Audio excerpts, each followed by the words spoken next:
जो योगी सरकार है उसने डॉक्टर कपिल के साथ में गलत किया है।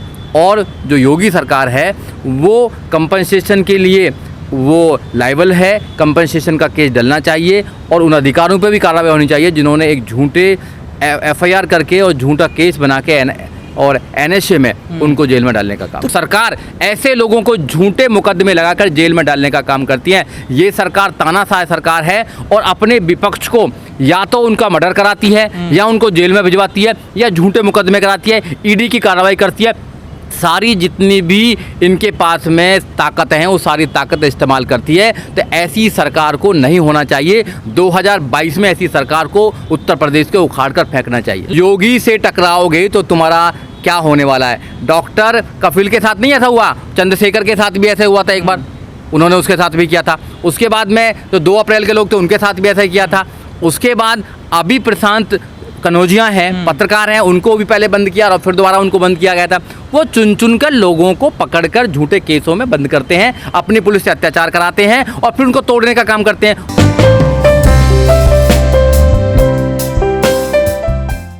देखिए, देर आए दुरुस्त आए, क्योंकि डॉक्टर कपिल निर्दोष थे। हम पहले ही दिन से बोल रहे थे कि डॉक्टर कपिल को निर्दोष पकड़ा गया है, क्योंकि उत्तर प्रदेश के जो सीएम हैं योगी आदित्यनाथ, वो डॉक्टर कपिल से नफ़रत करते हैं और वो उन सब लोगों से नफ़रत करते हैं जो आवाज़ उठाना चाहते हैं, जो अपने अधिकारों की बात करते हैं या फिर जो सरकार के गलत कामों को उजागर करते हैं। डॉक्टर कपिल उनमें से एक हैं कि गोरखपुर के अंदर हॉस्पिटल के अंदर जब बच्चों को 2017 में परेशानी हुई, बुखार आया, उसके बाद में ऑक्सीजन की कमी हुई, तो डॉक्टर कपिल ने वो सब इंतज़ाम किया। तो वहाँ से ये दुश्मनी चलती है, नफ़रत चलती है और वहाँ भी उन्होंने 2017 में भी उनको एफआईआर करी जाती है और जिसमें 8 से 9 महीना वो जेल में रहते हैं। हाई कोर्ट ने फिर उनको ज़मानत देने का काम किया था। और अब 2019 के अंदर, जहाँ आपने अलीगढ़ की बात देखी, अलीगढ़ में 12/12/2019 को उन्होंने एक स्टेटमेंट दिया था, एक भाषण दिया था, एड्रेस कर रहे थे बच्चों को, तो वहाँ पर उनके खिलाफ़ एक एफआईआर करी और एफआईआर ओनली 153A आईपीसी की धारा में हुई थी। बाद में इन्वेस्टिगेशन हुई, फिर 29 जनवरी 2020 को उनको मुंबई से पकड़ा गया। मुंबई से पकड़ने के बाद उनको उत्तर प्रदेश लाया गया, उत्तर प्रदेश से जेल भेजा गया, जबकि अलीगढ़ जेल में जाना चाहिए था, मगर उनको लगा कि अलीगढ़ जेल में नहीं, उनको मथुरा जेल में भेजाया और मथुरा जेल में भेजने के बाद में वहाँ पर उनका शोषण किया गया, उन पे बहुत अत्याचार किए गए। मगर हाई कोर्ट ने 1 सितंबर 2020 को ये मोहर लगा दी है कि डॉक्टर कपिल का जो बयान था वो देश को तोड़ने का बयान नहीं था, वो देश को जोड़ने का बयान था। और जो योगी सरकार है उसने डॉक्टर कपिल के साथ में गलत किया है। और जो योगी सरकार है वो कंपनसेशन के लिए वो लायबल है, कंपनसेशन का केस डलना चाहिए और उन अधिकारियों पे भी कार्रवाई होनी चाहिए जिन्होंने एक झूठे एफआईआर करके और झूठा केस बना के और एनएसए में उनको जेल में डालने का काम। तो क्या सर ये बेल मिली है या रिहा हो गए बिल्कुल इनका? नहीं, एनएसए में बेल का मतलब नहीं होता है। एनएसए क्या होते हैं, इनलीगल डिटेंशन होती है। इनलीगल डिटेंशन के लिए एक पिटीशन डाली थी हाई कोर्ट के अंदर, हैवियस कॉर्पस की रिट डाली हुई थी। हाई कोर्ट ने उसमें ऑर्डर करते हुए ये बोला है कि जो ऑर्डर दिया था अलीगढ़ के उसने डीएम ने, उसको हम ख़त्म करते हैं, उसको सेटिसाइड करते हैं और डॉक्टर कपिल को इमीडिएटली रिलीज करते हैं। और जो ऑर्डर था और जो उनकी डिटेंशन थी वो इलीगल डिटेंशन बताया गया उसको। इलीगल डिटेंशन का मतलब है कि जिन लोगों ने इलीगल डिटेंशन कर रखा था उनके खिलाफ भी डॉक्टर कपिल को पूरा अधिकार है केस डालने का और ये केस बनता है। ये पूरे देश के अंदर एक एग्जाम्पल बनना चाहिए कि जितने निर्दोष लोगों को सरकारें जेलों में डालने का काम करती हैं। ये डॉक्टर कपिल पहले नहीं है, डॉक्टर कपिल से भी पहले आपने देखा होगा 2 अप्रैल के लोगों को भी जेल में डालने का काम किया, जहां उपकार बावरा हो, विकास मेडल हो या अर्जुन हो। उससे भी पहले सहारनपुर में भी कई लोगों पर वहां पे एनएसए लगाने का काम किया था। ये जो मुस्लिम है और जो दलित है उन पर एनएसए लगाकर या यूएपीए लगाकर ये उनका दुरुपयोग करते हैं और जेल में डालने का काम करते हैं और जेल में फिर शोषण करते हैं, तोड़ने का काम करते हैं, परिवार का शोषण करते हैं। डीएम ने तो आरोप लगाए थे कि ये भड़काऊ भाषण दे रहे थे, आधार पे तो उन्होंने एनएसए लगाया। नहीं, एनएसए आधार पे लगाया तो हाई कोर्ट ने मोहर लगा दी ना। हाई कोर्ट से ऊपर नहीं है ना, हाई कोर्ट से ऊपर कोई नहीं है। हाई कोर्ट से ऊपर सिर्फ सुप्रीम कोर्ट है। हाई कोर्ट के जजों ने, वहाँ के चीफ जस्टिस हाई कोर्ट ने, माथुर साहब ने कह दिया है कि जो उनका स्टेटमेंट था वो कहीं भी देश को तोड़ने के लायक नहीं था, ना ही वो लॉ एंड ऑर्डर के लिए कोई प्रॉब्लम है। ये एनएसए जो लगाया वो गलत लगाया है। उनकी जो डिटेंशन है वो इलीगल डिटेंशन है, उन्होंने मोहर लगा दिया। कल भी उनको छोड़ने में प्रॉब्लम क्रिएट कर रहे थे, मगर डॉक्टर कपिल एक जुझारू इंसान है, वो नेक इंसान है, वो लोगों के लिए काम करते हैं। चाहे वो वहाँ पे आपका बिहार की बात हो, जब चिंकी बुखार आया था बच्चों को बचाने के लिए, और आज भी जब वो निकले हैं तो सबसे पहले उन्होंने कहा कि मैं पूरे देश के अंदर जहाँ पर बाढ़ आई है उनमें काम करने के लिए इच्छुक हूँ, और जो उनकी फाउंडेशन है उस फाउंडेशन के माध्यम से वो पूरे देश में लोगों के लिए काम करना चाहते। ऐसे बहुत सारे लोग हैं जो देश में लोगों के लिए काम करना चाहते हैं, मगर सरकार ऐसे लोगों की आवाज़ को बंद करना चाहती है और सरकार ऐसे लोगों को झूठे मुकदमे लगाकर जेल में डालने का काम करती है। ये सरकार तानाशाह सरकार है और अपने विपक्ष को या तो उनका मर्डर कराती है या उनको जेल में भिजवाती है या झूठे मुकदमे कराती है, ईडी की कार्रवाई करती है।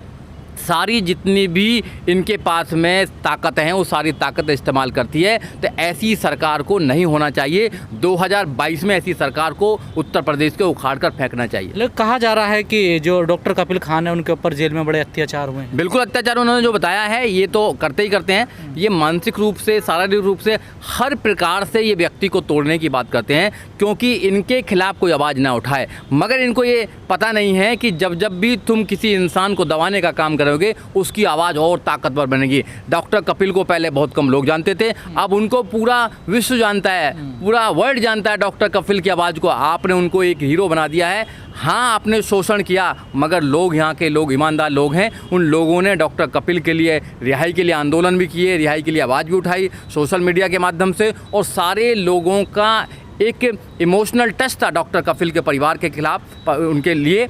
और जो डॉक्टर कपिल के परिवार के खिलाफ थे उनके खिलाफ एक विरोध था, तो जो सरासर अब मोहर लग चुकी है और डॉक्टर कपिल अब निकल चुके हैं जेल से।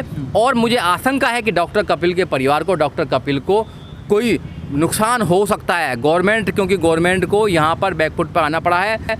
और योगी जी हैं, योगी जी को उनका चेहरा, जो काला चेहरा है, वो समाज के सामने आ गया है।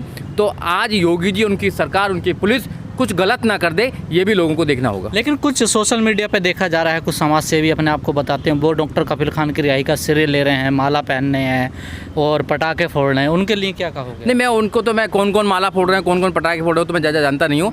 मगर डॉक्टर कपिल के परिवार ने, उनकी माताजी ने, उनकी पत्नी ने, उनके पूरे जितने भी लोग हैं और एक्टिविस्ट लोग हैं, उन्होंने मदद की है और एक आवाज़ उठाई है। क्योंकि लाखों करोड़ लोग जो जेलों में हैं उनकी तो कोई आवाज़ ही नहीं उठाता, पैदा भी नहीं करता है। मगर डॉक्टर कपिल निर्दोष थे तो उनके लिए लोग निकल कर आए हैं, डॉक्टर्स भी निकल के आए थे, सब लोग निकल के आए, एडवोकेट्स निकल के आए थे। और हम लगातार सोशल मीडिया के माध्यम से हम लगातार बात करते आए हैं और हमने कहा कि डॉक्टर कपिल, पहले दिन से मैंने बोला है डॉक्टर कपिल, क्योंकि जब बिहार में एक आंदोलन था तो डॉक्टर कपिल और मैं एक साथ ही थे। डॉक्टर कपिल हम साथ थे, मगर डॉक्टर कपिल वहाँ से आप मुंबई चले गए और मैं यहाँ से दिल्ली आ गया। जब वो दिल्ली, वहाँ मुंबई गए तो मुंबई में उनको अरेस्ट कर लिया गया। ऐसे भड़काऊ भाषण देने के लिए तो कई लोगों पे कार्रवाई हुई है, लेकिन उनके लिए तो इस तरीके से आवाज़ नहीं उठ रही है। देखो, ये तो एक बहाना है, भड़काऊ भाषण तो एक बहाना है। डॉक्टर कपिल को उनको झुकाना था, उनको बताना था कि तुम जब भी सरकार से टकराओगे, सरकार के मुखिया से टकराओगे, इट मीन्स कि योगी से टकराओगे तो तुम्हारा क्या होने वाला है। डॉक्टर कपिल के साथ नहीं ऐसा हुआ, चंद्रशेखर के साथ भी ऐसे हुआ था एक बार,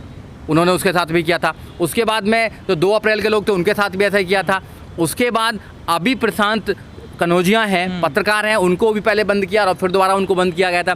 वो चुन कर लोगों को पकड़कर झूठे केसों में बंद करते हैं, अपनी पुलिस से अत्याचार कराते हैं और फिर उनको तोड़ने का काम करते हैं, उनको फिजिकली, मेंटली उनको तोड़ने का काम करते हैं, उनके परिवार को तोड़ने का काम करते हैं, यहाँ तक कि उसको पूरा बर्बाद करने का काम करते हैं। ये गलत है। हमें फंडामेंटल राइट्स है, हमारे पास में फंडामेंटल आर्टिकल 19 है। आर्टिकल 19 कहता है every citizen of this country have the right to freedom of speech and expression. हमें राइट है, मगर वो राइट का वॉयलेशन कर रहा है, ये सरकार कर रही है, वॉयलेशन कर रही है, दोनों सरकार कर रही है, चाहे वो उत्तर प्रदेश की सरकार हो चाहे केंद्र की सरकार हो। डॉक्टर कपिल खान तो रिहा हो गए हैं, लेकिन जो और लोग हैं जो CNRC आंदोलन में जिन्होंने भाषण दिए हैं उनके ऊपर NSA UAP लगा, क्या उनके लिए भी ऐसे आंदोलन होगा? नहीं होना चाहिए, वो लोग भी गलत फंसाए गए हैं। एक इस देश के अंदर, इस आज़ाद देश के अंदर अगर हम अपनी आवाज़ उठाते हैं, आवाज़ उठाना कोई गुनाह नहीं है। अगर कोई आवाज़ उठाता है सरकार के गलत कानूनों के खिलाफ तो आप जेलों में डालेंगे क्या? आप जेलों में डालने वाले, आपने उनको तो जेलों में डाला नहीं जिन्होंने सरेआम कहा था कि देश के गद्दारों को गोली मारो सालों को, आपने तो कुछ नहीं कहा उनको। आपके मिनिस्टर हैं, आपके मिनिस्टर कहते हैं और यहाँ के गृह मंत्री भी कहते हैं कि ऐसा बटन दबाओ कि शाहीन बाग के अंदर करंट लगे। जब एक गृह मंत्री की ऐसी लैंग्वेज हो सकती है, वो अपने लोगों से ऐसी नफरत कर सकता है, तो उम्मीद क्या कर सकते हैं कि वो न्याय देंगे हमको?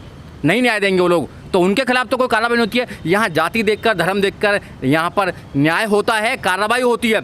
आपने देखा होगा थाने के अंदर भी उत्तर प्रदेश के अंदर दलित देखकर लोगों को मारा जाता है। आपने देखा होगा उत्तर प्रदेश के अंदर अभी एक इंसान को ले गए थे वो पकड़कर पुलिस वाले, उन्होंने थाने में रखा 3 दिन तक और उसके बाद में उसकी मृत्यु हो गई। आपने देखा होगा आजमगढ़ के अंदर सत्यमेव जयते प्रधान को गोली मारने का काम किया, मगर उन पर क्या कार्रवाई हुई है, और वहाँ पर जो लोग गए उन पर कार्रवाई करी है। तो ऐसा पूरा उत्तर प्रदेश में मुस्लिम और दलित के साथ में अत्याचार हो रहा है। ये पूरा उत्तर प्रदेश के नहीं, जहाँ जहाँ बीजेपी सरकार है वहाँ वो दलित, मुस्लिम, ओबीसी और माइनॉरिटीज को टारगेट बना रही है और उन लोगों को वो वहाँ पे नफरत के माध्यम से जेलों में डालने का काम कर रही है। हम ये कहना चाहते हैं कि तुम कितना जेलों में डालोगे, जब भी तुम जेलों में डालोगे वहाँ से आंदोलन निकलेगा, हर इंसान आंदोलनकारी बन के निकलेगा वहाँ से।